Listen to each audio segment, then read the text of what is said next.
Bonjour, bienvenue pour ce résumé de Top 14 avec un match de la peur pour commencer entre Brive et le Biarritz Olympique Pays Basque. Et ce sont les brivistes comme souvent qui commencent pied au plancher leur match à Amédée Domenech avec cet essai de Batou. Brive continue à accélérer à la même mise sur ce match.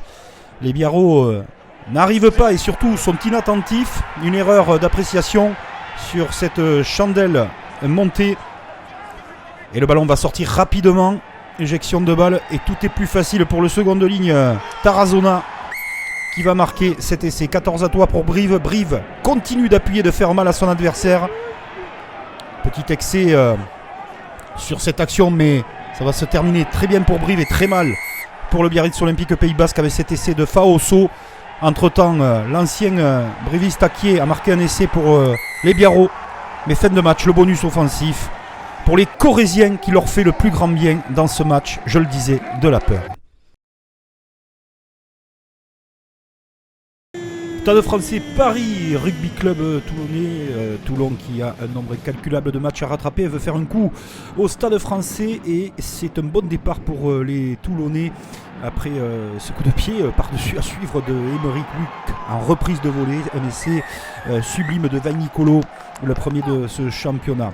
Paris est brouillon dans ce début de match, les Toulonnais sont bien en place et sous les impulsions de Colby pour son premier match, on va assister au deuxième essai de la part du RCT bien amené, retour intérieur pour Baptiste Serein. Colby a fait un petit peu exploser la défense, 2 essais à 0 pour Toulon. Toulon va mener à la mi-temps, seconde période à la faveur des Parisiens, mais d'abord, avant de retourner au citron, cette charge du centre All Blacks Lomapé pour servir Mosea Allo Emile tout en force qui va marquer cet essai. La seconde période, je vous le disais, pour les Parisiens qui vont retrouver les ressources nécessaires et se mettre dans le sillage d'Antoine Burban qui va ramener son équipe, même pour la faire passer devant. Joris Second va faire le boulot derrière sur les fautes toulonnaises à répétition, mais Toulon, dans les derniers instants, vont aller chercher un essai par Laborde qui leur donne un bonus défensif amplement mérité. Et la section paloise recevait l'ASM Clermont-Auvergne au stade du Hameau de Pau dans le brouillard, mais dans le jeu ça n'a pas été du brouillard, ça a été plutôt spectaculaire avec une section assez joueuse face à des Clermontois aussi dans cet état d'esprit. Colombé va marquer le premier essai avec cette passe retour intérieur pour ouvrir le score au quart d'heure de jeu. Je vous le disais, des Palois très joueurs, mais attention, Clermont en face, ça ne rigole pas avec Nakalevou, inarrêtable, qui va marquer cet essai, va faire passer les Clermontois devant. C'est un chassé croisé à la 65e. On va retrouver un mouvement d'une limpidité assez incroyable, des passes au contact après contact pour libérer Gorgadze, le troisième ligne qui redonne l'avantage à Pau. Chassé croisé phénoménal et décision avec Abel Kifner qui va marquer cet essai, lui aussi le troisième ligne, et donner cette victoire à Pau. Quel match spectaculaire, intéressant entre la section paloise qui prend de l'air face à Clermont. Et ce duel à distance avec Perpignan qui joue son maintien face au Loup Rugby qui enchaîne les victoires les unes après les autres. Au début de match où Lyon maîtrise par des pénalités des drops les Catalans sur le score de 9-3. Juste avant la mi-temps, la belle réaction de Mathieu Acebes, comme souvent, qui ramène son équipe avec 7 essais. Il y a beaucoup de tension, de pression autour de ce match. Une équipe qui veut confirmer sa qualification à la fin de la saison et du talent avec cette passe allongée magnifique à un bras pour cet essai en bout de ligne des Lyonnais qui vont créer l'exploit d'aller s'imposer à Perpignan. Ils enchaînent 5 victoires sur 5 dans ce mois de janvier. Les Lyonnais sont bien là. Quant à Perpignan, il va être difficile de se reconstruire, mais on va se remettre au travail. Un essai en fin de match de Chonerou.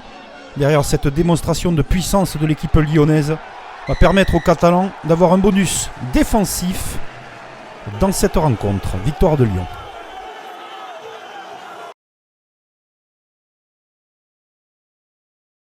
Le gros choc de cette journée de top 14. La Rochelle reçoit Montpellier, l'équipe à abattre et à battre en ce moment, mais ce sont les Montpelliérains qui commencent cette rencontre toujours avec Reinhardt qui trouve une solution sur les extérieurs.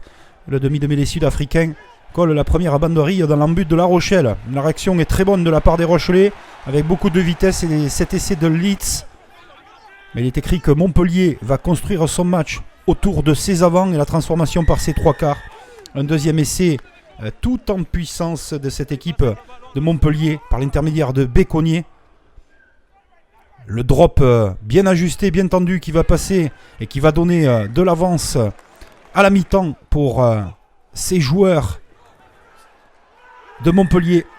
Un nouvel essai de Capelli, les avants en action, et puis les trois quarts avec un exploit individuel d'Aparitse qui va marquer le 4e essai de Montpellier à La Rochelle. Vous ne rêvez pas, la réaction de Leeds sera de toute beauté en fin de match, mais c'est bien Montpellier qui crée la sensation de ce match. Aucun bonus défensif pour La Rochelle. Stade Toulousain à Racing 92 avec le trophée Pierre de Coubertin qui symbolise l'amitié entre les deux clubs, qui va remporter ce match dans une brume du soir au Stade Toulousain. Où en est l'état physique de l'équipe d'Hugo Mola, perturbé dans les préparations par les matchs annulés avec le Covid malheureusement. Mais Toulouse, qui est mené 6-0 logiquement par ce Racing 92 entreprenant, va transformer le jeu avec Romain Tamac qui sert Malia, qui plante un cadrage des bords de toute beauté. La réaction du Racing 92 qui est tout en maîtrise dans cette rencontre. On sent qu'ils sont capables de faire quelque chose. Et ce très bel essai en bout de ligne avec le plongeon signé Taofi Fenois. Donovan. Les couleurs avec l'Argentine. Le second essai du soir de Choco Barès pour le Stade Toulousain.